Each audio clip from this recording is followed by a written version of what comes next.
Imyaka amamiliyaridi n'amamiliyaridi y'ibihumbi irashize cyane tubona abantu bavuka ndetse tukabana nabo ndetse tugasangira ubuzima bwose, nyuma y'iminsi mike cyane ugasanga ubuzima bw'umuntu bwahindutse.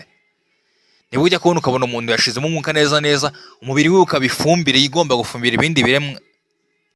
Uyu mwuka duhumeka ni wo wonyine wo kwiratwa gusa, kuko iyo umutima uhagaze ntuba ugitera nibwo wumva ngo umuntu yagize ahacecekerwa.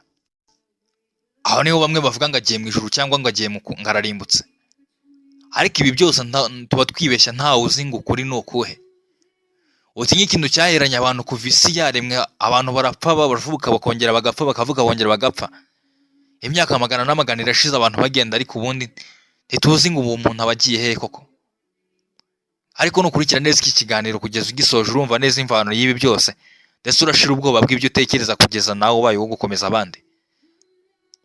Banzure neza ko wakoze subscribe, hanyuma dukomeze nk'iki kiganiro neza ujye ubasha kubona amakuru yacu ya buri munsi. Ubundi ni ryari tuvuga ko umuntu yapfuye? Ubundi umuntu apfa iyo ibice by'umubiri bihagaritse gukora burundu, cyane cyane ubwonko, umutima n'ubuhumekero. Iyo amaraso atagitwara umwuka oxygen, ubwonko burapfa, umubiri wose urahagarara rwose.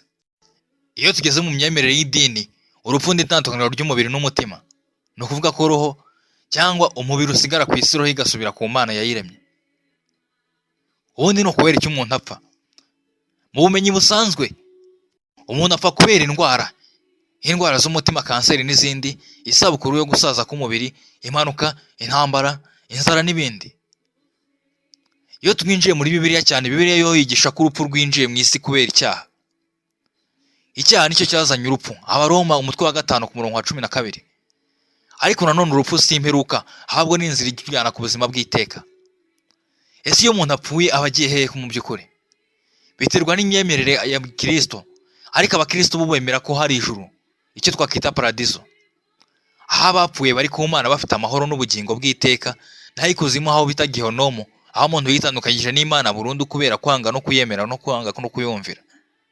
Purigatori, ahantu ho kwizerwa cyane cyane mu myemerere ya Kiliziya Gatolika. Ubundi purigatori ni iki mu Kinyarwanda? Abantu cyangwa icyiciro roho ijyanamo igakomeza kwezwa ndetse no kwinjira mu ijuru, si ikuzimu. Naho abapfuye bapfanye ukwemera, ariko bagifite ibyaha bito cyane. Ingaruka zabyo bagomba kwezwa. Abari muri purigatori bazajya mu ijuru byanze bikunze. Niyo mpamvu abakristo Gatolika basengera abapfuye, bakabakorera igitambo cya misa. Mu by'ukuri neza, iyo twisize mu mwanya w'umuntu wapfuye, ku ruhande rwe urupfu ntirumeze nko kubabara. Ububabare tubona ko ari ubwoko bw'abasigaye ku isi. Mu by'ukuri iyo umuntu apfuye nta nzara, nta nyota, nta kubabara k'umubiri cyangwa guhangayika nk'uko abasigaye mu isi baba basigaye. Kuri we ari nko gusinzira cyane cyangwa guhindurirwa ubuzima. Igihe ntikimukoraho, kuko isi tuvuga hashize iminsi myinshi cyane n'amasaha. Ku muntu wapfuye nta masaha nta n'iminsi, nta gutegereza. Igihe kimukuraho nk'aho ahise, nk'aho agira agomba kugira igihe gito cyane. Mu by'ukuri abantu be ntibamubona, ariko bashobora kumenya ko batari kumwe. Mu myemerere myinshi cyane, uwapfuye amenya ko atakiri mu mubiri, amenya ko atandukanye nabo yakundaga, ariko nta gahinda nk'aho ko ku isi, kuko aba ari kumwe n'umucyo w'Imana. Nta kwicuza k'umubiri ahubwo cyangwa kumenya ukuri ku isi, ahubwo umuntu ashobora kwiyoberanya, kwihisha cyangwa kwisobanura nyuma y'urupfu. Umuntu abona ukuri kwe kose uko ari, amenya neza ibyo yakoze n'ibyo yananiwe gukora, nta kwibeshya cyangwa kubeshyerwa. Niho umutima namugaragarira neza cyane. Uko ameze biterwa n'uko yabayeho ku isi. Ku ruhande rwe, uwabaye mu rukundo, mu kuri no kwizera, amahoro, uwabaye mu kwanga, uwo nguwo aba ari mu bugome no kwigomeka no kudatuza. Si Imana ibanza kumubaza, niko roho ye yibimubaza, ahubwo we ku cye gito. Aha twabazaniye umuvugo witwa ngo ijwi ry'uri hakurya. Umugabo mu by'ukuri wamaze kwitaba Imana neza, yaragiye, umwuka waraheze, ariko we ubwe na roho ye warimo araganira, avuga ibyamubayeho byose. Harimo aravuga ngo nabaye ku isi ngira umunyantege nke cyane, nambaye umubiri n'ingobyi y'urugendo, nca mu nzira z'amahwa n'izo mu murima w'amahoro. Sekara amarira ntera intambwe n'ubwoba, isi nayibonye n'amaso yanjye, byiza n'ibibi byose byashiririye mu ntoki. Nabonye urugwiro rufite imitima ibiri, nabonye inseko zisha inkota, Nabonye amagambo meza arimo amarozi. Namenye ko umuntu ashobora kunkorera neza ku manywa akandeba nabi mu mwijima.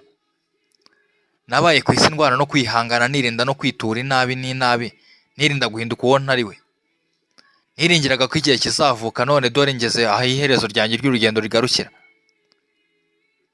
Muri gutegura umuhango w'ishyingurwa ryanjye, mwambike umubiri wanjye utuje muwushyire mu rwibutso ruto. Nimwijerekere kuko si uko bizamera. Uko mbuze kuvuga ahubwo nuko nkiri muri ubu bundi buzima. Nimumpindure nk'abanyeshyari, nimuhindura amarira yanjye indirimbo z'ibinyoma. Uwanyanze kiriho ntazankunda napfuye. Nimuvuga uko narindi, atari uko mwifuza ko atari uko mba. Mwebwe mwangambane, mwe mwankomerekeje mu magambo asebanya, mukanyambura izina mutampaye amahirwe yo kwisobanura. Ndababwiye nti ndabababariye, si uko mwari mukuri, ahubwo nuko umutima wanjye wahisemo amahoro.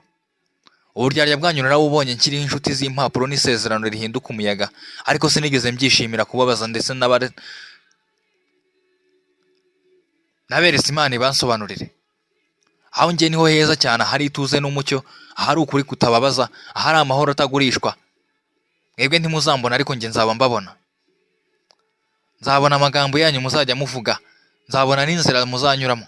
Nzamenya ibyo munyuramo byose, ariko sinzabacira urubanza kuko urwo atari rwo nahamagariwe. Ndashimira abankunze nta nyunga, bambwiye ukuri n'igihe cyose ntari mu kibi. Negere nkiri hasi, ndetse n'abanshimiye nkiriho. Imigisha yanyu izabakurikira. Ngiye ntuje nta rwango, nambitse nta gishirira ntwaye, ngiye nkiri nge. Kuko nabayeho. Imbuto y'ubugingo, mu by'ukuri ubuzima bwanjye bwabaye nk'isi. Bwari nk'imbuto yera ku giti cy'umunsi umwe, igacibwa maze cyane cyane ntibiherezo bihabwa ikaba intangiriro. Barambibye mu butaka bw'ituze bavuga ati yarashize, ariko ntibari bazi ibanga ry'imbuto ko mbere yo kumera igomba kubora. Kubora kwayo si urupfu, ni uguhindukira isura, ni ugutandukana n'icyahoze ari cyo, kugira ngo ivuke mu bundi buryo. Nange nuko ndi kugenda nsohotse mu buzima bumwe, sininjiye mu mwijima, ahubwo ninjiye mu bugingo bushya cyane. Umubiri wanjye ni wo wonyine mubi by'imwisi. Cya gishishwa cy'imbuto gisigara inyuma, ariko roho yanjye iramera, igashibuka mu mucyo umucyo utaboneka n'amaso. Mwese mwibwira ngo napfuye, ariko ndi kubiba mwumva ko nashize, ariko kandi ndi no gutangira. Nk'imbuto ibora ikaburira, ndetse n'akabi kagwa nk'akababi kagwa kakongera kugaburira ubutaka, niko nabyaye ubuzima mu kubura igihe gitoya cyane. Nabaye imbuto mu mibereho yanjye, nera imibano, ndetse nera no mu mibabaro y'ibyishimo, nera no kwihangana, nera n'urukundo, ndetse n'impuhwe. Nibyo byandanze mu buzima bwanjye bwose. None igihe kigeze si cyo kugumana imbuto mu ntoki, ahubwo nicyo gihe cyo kuyirekura igakora icyo yabwiwe n'irema. Ibyo mbyita urupfu. Niwo muryango wa Misiri, niwo mugezi w'inzibacyuho, uva mu buzima bugaragara ujya mu bundi buzima bw'ukuri. Nzongera neme, si mu mubiri nshaje, ahubwo ni mu bugingo buhindutse cyane. Nzabyara imbuto nyinshi cyane kandi zigaburira imitima. Nimunyibuke nk'imbuto itigeze yanga kubora, kuko yari izi kubora kwayo, ariko gutuma ubuzima bwayo bukomeza. Njye ariko ntangiye nabibabwiye, ariko ndamera nabuze isura, ariko mbonye ubuzima, kuko imbuto ipfa yongeye ikongera ikabaho. Ubuzima ni imbuto cyane cyane rwose, ni nk'umuraba utumurwa n'umuyaga. Ejo nawe nakumva wansanze, ariko nanone tunganya neza ibyo ugomba gukora neza. Hari igihe bitazaba bigishoboka cyane rwose ko uhagaze yirinda atagwa. Ndabashimiye cyane.